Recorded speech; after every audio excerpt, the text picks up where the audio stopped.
Omaha, Nebraska, home of the Men's College World Series since 1950. Though some things have changed through the years, one thing remains the same. This is the pinnacle of college baseball, the place where champions are made. Ragin. Oh, what a play! The fans are unmatched, the atmosphere unbeatable. From hot dogs to beach balls to seas of team colors. With every diving snag. Oh, what a catch! Ping of the bat. The anticipation, excitement, and heartbreak are inevitable. Will we see a past champion return to the top? Back-to-back national titles. Or will a new team take the throne? Mississippi State, the national champions.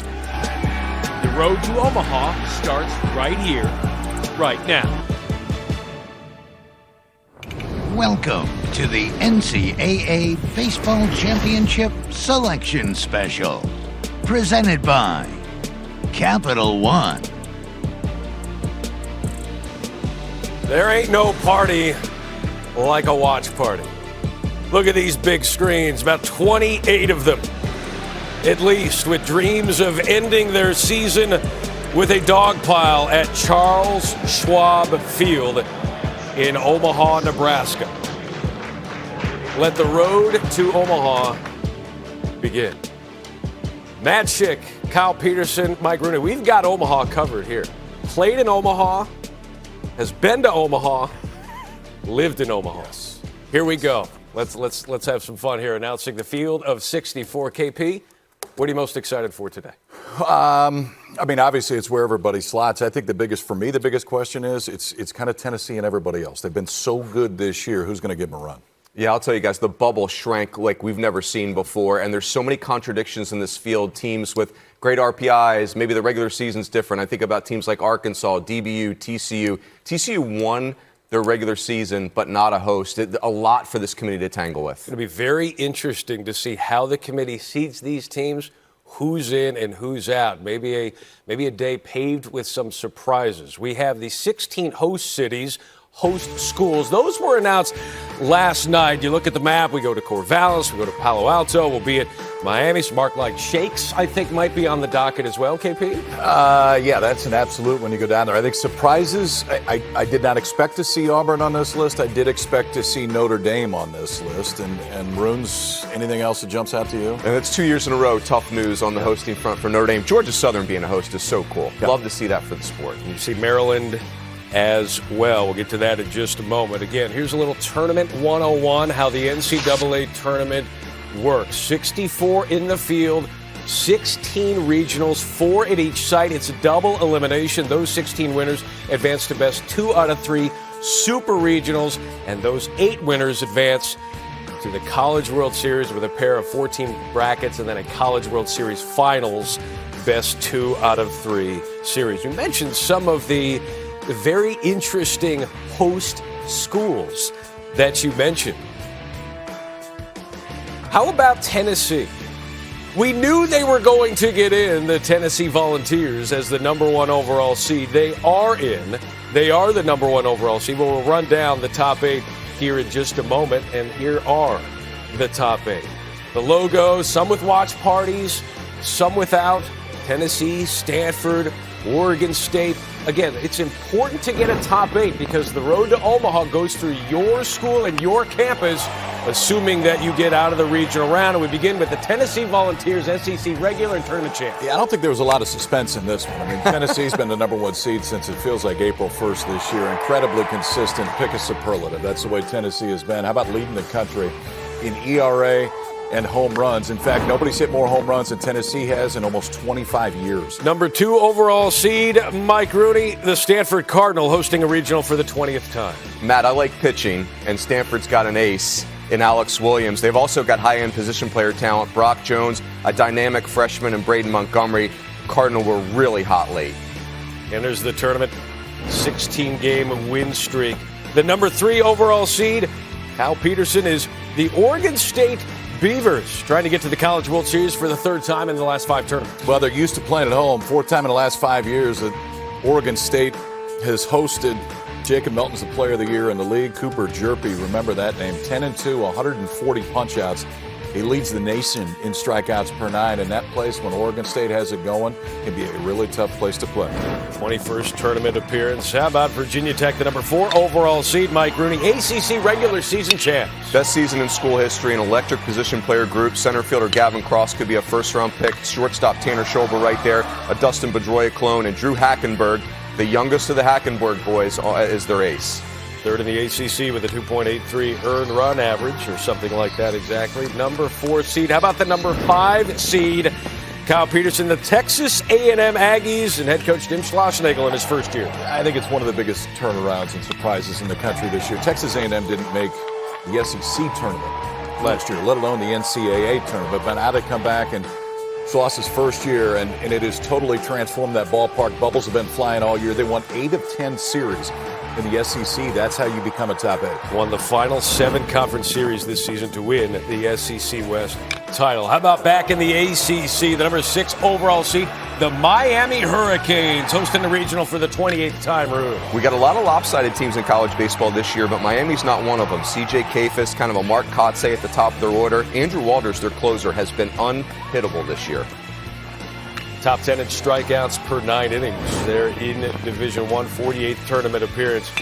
About more tradition-rich programs, Oklahoma State gets the number 7 overall seed, led by head coach Josh Holliday, KP. Yeah, I mean, they got a coaching staff that's a bunch of big league all-stars at Oklahoma State. When you look at this, Runes, it felt like 1 through 5, 1 through 6, we knew about what it was going to be. Then you get to that spot, weren't sure who 7 and 8 were going to be. Oklahoma State, maybe a little bit of a surprise to be the top 7. That means, man, they keep winning, and everything's going to roll through that ballpark, and they have packed it all year. How about East Carolina, the second time as a top 8, also did it back in 2001, 32nd NCAA tournament appearance. Most regional appearances without a trip to Omaha, Mike Rooney. Yeah, and this team's tough. Battled adversity, lost their ace, Carson Wisenhunt for the year, Carter Spivey, their key reliever, American Pitcher of the Year. That love the toughness of this team. 18-game win streak, so there are your top 8. Let's go down from the top left, working our way down. We begin with the Knoxville Regional, number 1 overall seed. The Tennessee Volunteers led in 59 of their 60 games this season, 141 bombs, leading Division I. They will open up against the SWAC champion, Alabama State Hornets, their second NCAA tournament appearance. Alabama State Hornets, they're getting ready. They're getting ready and locked and loaded. Their watch party is a little more exciting than that. Trust me, there's some guys staring at them. Campbell Camels are in. They get over the hump. Sorry for the pun. Fourth straight NCAA tournament appearance out of the Big South. 111 home runs, top 10 in Division I. They will open up against Georgia Tech Yellow Jackets. Danny Hall, more than 1,100 wins, their 34th tournament appearance. And there you see their pixelated watch party. They're much more clear in person. Kyle Peterson, there is your Knoxville Regional. Yeah, what's clear is it's going to be a tough road in Knoxville. That environment's totally been flipped in the last few years. They were scalping tickets a few years ago when I was there, or a few weeks ago when I was there. They're going to be doing it again. We get a chance to see Kevin Parada on the big stage, too, who will hear his name called really early in the Major League Draft this year. And he'll go to a ballpark that he's going to like to hit in, too. Great catcher, leads the SEC with 85 runs batted in. Great to see Statesboro Regional there on a graphic. Very cool. There is Georgia Southern head coach Rodney Hennon hosting a regional for the first time in program history.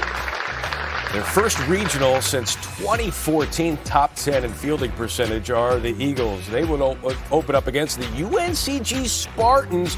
A little bit of a bid stealer there, perhaps, out of the SoCon. Their 4th tournament appearance there.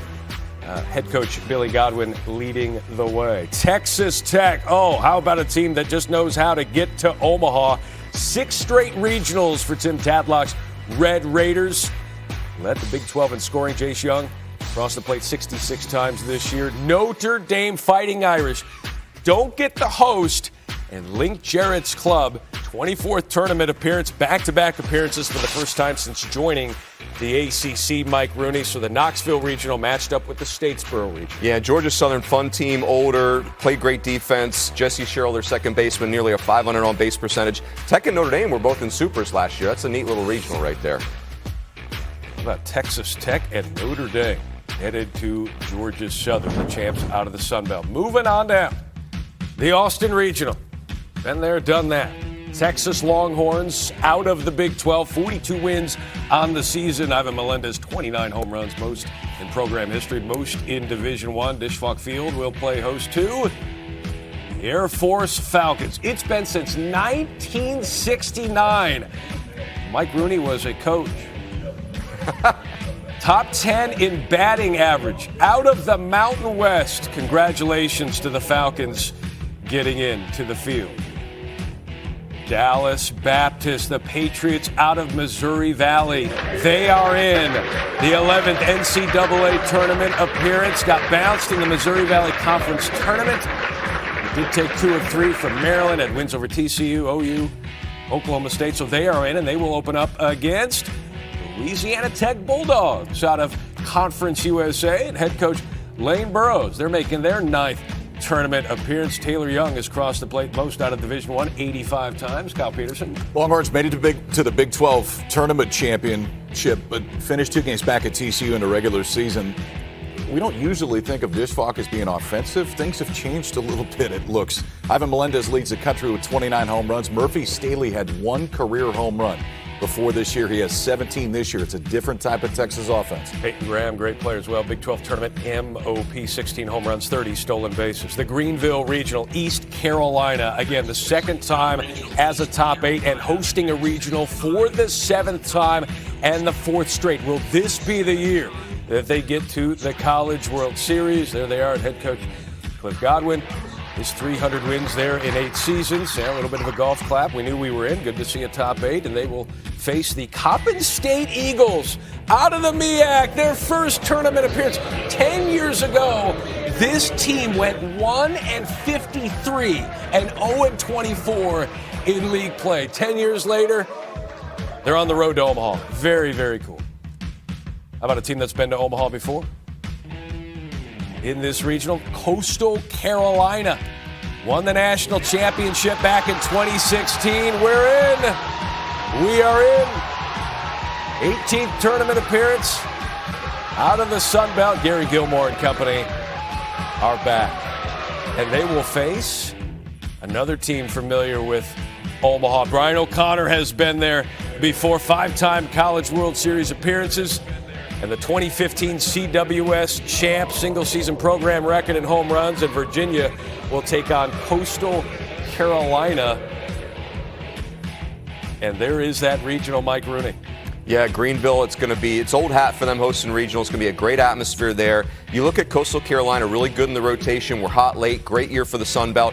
And Virginia, the first half of the season, was a top 5 program. Yeah, Jake Eloff and company, 72 home runs, most in program history, back-to-back appearances for UVA. And that's the regionals matching up the Austin winner and the Greenville winner. Moving on down on the left-hand side, the College Station Regional. Bluebell Park. What a turnaround for Jim Schlossnagel's Texas A&M Aggies. Won their final 7 conference series this year. Trying to get to Omaha for the first time since 2017. Also the last time they made a super. Who will the Aggies open up against on their road to Omaha? Oral Roberts Golden Eagles out of the Summit League. Their 29th time making the road to Omaha. Led the Summit League in earned run average. Legend Smith, one of the top pitchers in the Summit League. Head coach Ryan Fulmer getting this team back in the tournament. Louisiana Ragin Cajuns pulled off a little bit of a surprise there in that Sun Belt tournament. Head coach Matt Deggs in his 3rd season getting this team back on the road to Omaha for the first time since 2016. 6th nationally as a program in stolen bases with 134. And they'll test that speed against the TCU Horned Frogs and head coach Kurt Sarles. 18th NCAA tournament appearance. Big 12 dominated that or did very well in the Big 12, got bounced in that conference tournament, KP. There's no storylines in this one now, is it? How TCU about going that? to College Station. Jim Schlossnagle's first year at Texas A&M, formerly at TCU, and Kirk Sarlos takes the helm. For that Aggie team, we talk about it. Dylan Rock has been so good for him offensively. The transfer from UTSA has led an offensive barrage. The College Station Regional is paired up with the Louisville Regional. And head coach Dan McDonald, they get the number 12 overall seed, their 14th appearance in this NCAA tournament. 5 College World Series appearances, their last coming in 2019. Won their division. And they will face Southeast Missouri State, the Redhawks out of the Ohio Valley. And head coach Andy Sawyer's getting it done in his 6th season, their 5th tournament appearance and back-to-back regionals for the first time in program history. Elsewhere in the Louisville Regional, how about the run Michigan and head coach Eric Bakich went on? They were the 5 seed of the Big Ten tournament, beat all top 4 seeds, scored 45 runs in those 4 wins. 2019 CWS Finals, remember, runner-up just a few short years ago. And they will face the Oregon Ducks. 9th tournament appearance, back-to-back appearances after missing 4 straight regionals. Led the Pac-12 in hitting. Anthony Hall could swing a bat in the Pac-12. Mike Rooney. Could be one of the most offensive regionals we have. Louisville and Oregon, 2 of the most athletic position player groups in the country, and SEMO hits a bunch of bombs. Back to the Aggies and TCU. TCU eliminated Texas A&M the last time the Aggies made it to Omaha. That was in the College World Series. Now Jim Schlossnagle might have a date with his former team. Back to the bracket. I mean, we're not even halfway done. You having fun, boys? Let's go. Gainesville Regional, the Florida Gators. Number 13 national seed, Kevin O'Sullivan. More than 600 wins in 15 seasons. Past CWS champ. They've won 16 of 21. SEC tournament runner-up, Judd Fabian, Wyatt Langford.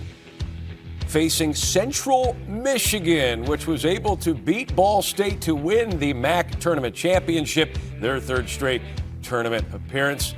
Mario Camilletti, one of the best in the MAC. Facing, how about the Liberty Flames in the Atlantic Sun? In the other part of that regional, head coach Scott Jackson, their 8th tournament appearance and their 3rd straight regional appearance. Who will they face? The Oklahoma Sooners, Skip Johnson.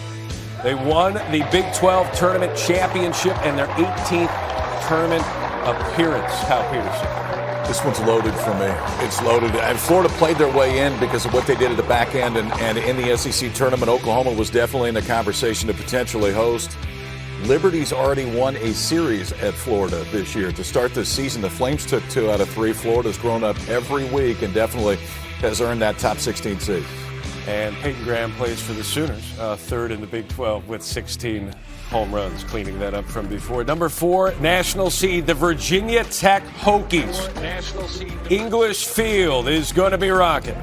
John Sheff in his 5th season, former head coach at Maryland, their 11th NCAA tournament appearance.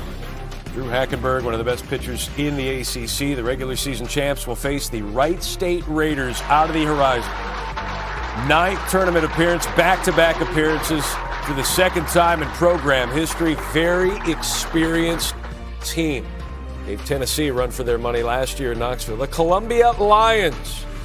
Coach Brett Moretti, they're fired up for this. It's like they saw it before we did. 7th tournament appearance. Led the Ivy in scoring. Congratulations to the champs out of the Ivy. And they will face the Gonzaga Bulldogs and head coach Mark Mactoff. In his 19th season, Gonzaga was in that hosting conversation for a while. Came up short of the West Coast Conference Tournament, but Runes, that's a team to be reckoned with. Yeah, this is a really interesting bracket. Virginia Tech, obviously very talented. You mentioned Wright State. Gonzaga's got the best rotation in the country, not named Tennessee. They can really pitch. Gainesville winner matched up with the Blacksburg Regional. And Gonzaga road sweep at Oklahoma State in March. Tyler Rando can get it done. Gabriel Hughes on the mound. All right, we're halfway home. Halfway home here. The first 32 teams and that left side. What do you make of it? How about Georgia Southern hosting for the first time? You love firsts that happen in our game, and I think it just continues to grow. And for Georgia Southern hosting for the first time, and a few others Florida played themselves into a host in the last few weeks, and East Carolina finished about as hot as anybody in the country. So those two, if you look back 3 weeks ago, probably not hosts today in a good spot. Yeah, guys, these 2 and 3 seeds are really, really good. The favorites are not going to have easy treks to the Super Regional. I think we could have a slew of upsets. It's going to be very interesting. Again, you build in that COVID year. You got to have a lot of experienced teams, especially those mid-majors. We will see the kind of upsets we may see here in this NCAA tournament. Time now, speaking of that number 1 overall seed in Tennessee, time for the Capital One rewarding performance. Taking a look back at that SEC tournament championship for Tennessee. KP, you were there. They did not trail at all in their road. No, they didn't trail in the entire SEC tournament. Drew Gribble just wanted to make sure that one went out, and it did, and there's been a lot of them that have gone out this year for Tennessee. So regular season champs, conference tournament champs, and the Volunteers, they look really, really good right now. You do anything for the first time since '95, it tells you how good of a spot that program is in right now. Had a 23-game win streak at one point. First SEC tournament crown in 27 years. Look at some of the accolades and accomplishments they have achieved. Tony Vitello, the head coach, unable to join us today. Getting ready for the NCAA tournament, leaving no stone unturned. Again, some other programs waiting to hear their name called. Some surprises, probably some disappointments as well. 32 teams left. Welcome back, Matt Schick, Kyle Peterson, and Mike Rooney. We are halfway home. And would ask for a quick comment, but there are teams waiting to find out. So Would ask for a quick comment, but I'm not going to. Let's go. That was very quick. Stanford Regional, number 2 overall seed. Head coach David Esker hosting a regional for the 20th time in program history. 16-game win streak, longest since KP was on campus. Back in 1996, they will face the Binghamton Bearcats out of America East. Their 5th tournament appearance and their first since 2016. Jake Evans, the best hitters in the league, hitting .386. Let's move on down. The Gauchos, UC Santa Barbara out of the Big West. Andrew Checketts has the team back in there for the 13th time. 3 straight regionals for the first time in program history. Led the Big West in scoring. Jordan Sprinkle can scoot around those bases. Made Omaha back in 2016. And how about Texas State? One of the great stories in college baseball out of the Sun Belt. Kyle Peterson, Stephen Trout, this program, one of the great stories in the land. How about Texas State goes 26-4 in the league. UC Santa Barbara goes 27-3 in the league. That's your 2 and your 3 seed right here for Stanford. It was a regular season and the conference tournament champs in the Pac-12. 6 guys, double-digit home runs. Coach of the year, freshman of the year, pitcher of the year, defender of the year in the Pac-12. They're pretty complete. Stanford Regional is paired up with the College Park Regional and Maryland. And head coach Rob Vaughn hosting a regional for the first time in program history. Shipley Field at Bob Turtle Smith Stadium that opened in 1954. And they're going to host a regional for the first time on a little bit of a delay. Trust me, they were very excited, or will be. They will face the Long Island Sharks out of the NEC. They're in. 3rd NCAA tournament appearance and their first since 2018. Head coach Dan Perillo in his 6th season. Top pitching staff, earned run average-wise in the league. Let's continue. Head coach Jim Penders and his UConn Huskies are back in 4 straight regionals for the first time since the late 1950s. Their 3rd 40-win season in program history. Austin Peterson can get it done out on the mound. And they will face Wake Forest Demon Deacons out of the ACC and head coach Tom Walter. They are in. Rhett Lauder, one of the best pitchers in the country. And Mike Rooney, the Demon Deacons, fired up. And they're headed to an old ACC foe. Yeah, Maryland, I mean, they're bringing in bleachers, lawn chairs, scaffolding, everything to pack that point. Maryland, 100 home runs and 70 steals. Really outstanding, complete team. College Park Regional and the Stanford Regional paired up for the Super Regional the weekend of June 10th. Speaking of 10, time for the number 10 national seed, North Carolina Tar Heels. What a turnaround they have had over the last few weeks. Vance Honeycutt, 20 home runs, 20 stolen bases, one of just a couple of Division I players to be able to say that. ACC tournament champs will face champs out of the Colonial, making their first NCAA tournament appearance, the Hofstra Pride. Pride at their watch party. Brad Camerota.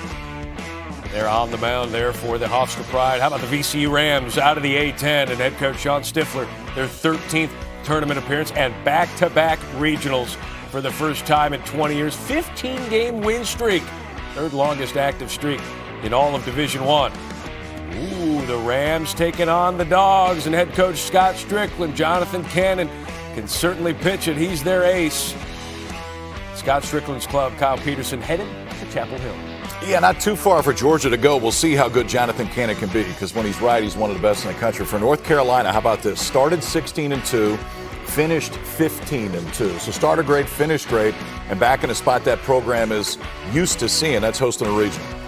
Used to going to Omaha, too. See if they can under Scott Forbes. They're paired up with the Stillwater Regional. Head coach Josh Holliday, 9th straight tournament appearance, 47 tournament appearances, 4th most by any school. Justin Campbell on the mound there for the Cowboys will face the Missouri State Bears out of the Missouri Valley, making their 12th tournament appearance and their first in 4 years. Dakota Katowski, 23 home runs leading the Missouri Valley. Grand Canyon, the Lopes are in! Out of the whack! Perhaps one of those surprise teams. Andy Stankiewicz in his 11th season. They played in the regionals last year. They're back again. And they are fired up. Time to pack your bags, boys. Headed to Stillwater. And you're going to face, oh my goodness, the Arkansas Razorbacks and Dave Van Horn, the number 1 overall seed last year. Kind of fell off a little bit this year, but certainly a team with Connor Nolan on the mound that you're going to have to pay attention to, Mike Rooney. Yeah, really fun regional for players. Oklahoma State, Griffin Dorsey, one of the great power hitters in the game, and Grand Canyon shortstop Jacob Wilson is a future first-round pick. Don't gloss over Griffin Dorsey. No. 6'4", 250? Future WWE guy. Let's move on down. The number 6 national seed, the Miami Hurricane. Here we are, 48 tournament appearance, 3rd most by any school. Andrew Walters can close you out at night. Their last national championship came in 2001, last Omaha appearance in 2016. They'll face the Canisius Golden Griffins out of the MAAC, their 4th tournament appearance, all coming in the last 9 years. Max Grant hitting better than 400 for the Griffs. Ole Miss is in, and head coach Mike Bianco, perhaps a little bit of a surprise there. The Rebels out of the SEC, their 4th straight regional appearance, will face the Arizona Wildcats and Chip Hale in his first season, back-to-back appearances. Ole Miss and Arizona. We're in a super regional last year. Last year, yeah, down at Tucson. So you got Gino DeMora, who's got the U back right now, and I think a surprise to many that Ole Miss just Southern in. Southern Miss, you knew they were going to host. It was announced last night. The Golden Eagles out of Conference USA going to pack Pete Taylor Park next weekend, hosting a regional for the 3rd time. And their 6th straight tournament appearance. One of the best pitching staffs earned on average in Division I. They'll face, only fitting on Memorial Day, the Army Black Knights out of the Patriot League, and head coach Jim Foster, their 4th straight tournament appearance. Moving on down, out of the Atlantic Sun, Kennesaw State Owls, their 2nd appearance in this tournament, and their first since 2014 when they reached the Supers. They will face the LSU Tigers and head coach Jay Johnson in his first season coming over from Arizona, 34th tournament appearance and their 10th straight. They can swing it as well, more than 100 home runs, Mike Rooney. Yeah, and the environment, LSU travels, by the way, so that environment will be great. The Southern Miss pitching staff, the LSU offense, that's a great matchup. Coral Gables winner will face the Hattiesburg winner in a super.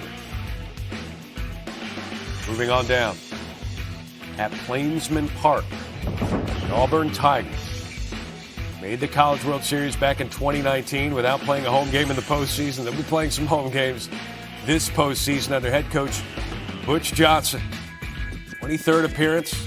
They'll face Southeast Louisiana Lions out of the Southland Conference. Their first appearance in 5 years. It's 69 bombs this year. Florida State is in. And head coach Mike Martin Jr., their 44th consecutive tournament appearance, that ties for the longest streak in tournament history with Miami. Parker Messick and the Noles will face the UCLA Bruins. How about a little tradition-rich regional there, KP? Oh, I love the setup. Florida State and UCLA can really pitch. Florida State's got one of the best pitching staffs in the entire country. Auburn can get really offensive. Sonny DeShera. It's been a storyline really from week one for Auburn. You talk about the College World Series in 19 for Butch Thompson. Last year, 10 and 20 not in the tournament. Now this year they're hosting for the 5th time in school history. It's been a great job to get this program back. Sonny DeShera and those Auburn Tigers will be fun to watch this postseason. And if they can make it out of there, they would face the winner of the Corvallis Regional, the number 3 national seed, the Oregon State Beavers at Goss Stadium at Coleman Field, hosting for the 9th time. Led the Pac-12 in scoring. They'll face New Mexico State, the Aggies out of the WAC. 5th NCAA tournament appearance, certainly a bid stealer. Finished below 500, but it doesn't matter when you get to the conference tournament. Congratulations to Mike Kirby and the Aggies. More West Coast flavor. San Diego, Spanish for the Toreros, the West Coast Conference. 9th tournament appearance, holding the trophy. Ayla Bricketts and crew will open up against, in Corvallis, the Vanderbilt Commodores and head coach Tim Corbin, 2-time champ. They've been in 4 of the last 7 College World Series. Yeah, the Beavers were the 2nd best team in the country for most of the year. Cooper Jerpy might be pitcher of the year. Vandy, Enrique Bradfield can take over games and was doing so in the second half of the season. The Auburn winner will take on the winner of the Corvallis Region. All right, that's it. All 64 have been unveiled. Are you doing a double check, Jared? What's your reaction? Yeah, I mean, we'll get to it in a minute, but the immediate reaction is a few that get in and a few that don't get in, and we'll get to that in a few minutes. I think all of us expected to see NC State in the field based on what they did during the regular season. Obviously, we know what happened last year. They're not, and it's something that I know we can talk about as we go. Yeah, another thing to me, guys, is the environments. I mean, Oklahoma State jumps out. They build this gorgeous ballpark, O'Brate Stadium, and that's going to host the postseason for the first time, and that's good for the sport. Be very interesting. We do have the last 4 in, first 4 out, and these are in alphabetical order. And to no one's surprise, NC State might actually be that first team out, regardless of the alphabet. Florida State, GCU is in, Liberty, Ole Miss. Those were your last 4 in. Those RPI ranks are there. There's always going to be contradictions. You can't go by the RPI. Is certainly just a tool and a guiding force. But Old Dominion, Rutgers, and Wofford on the outside looking in.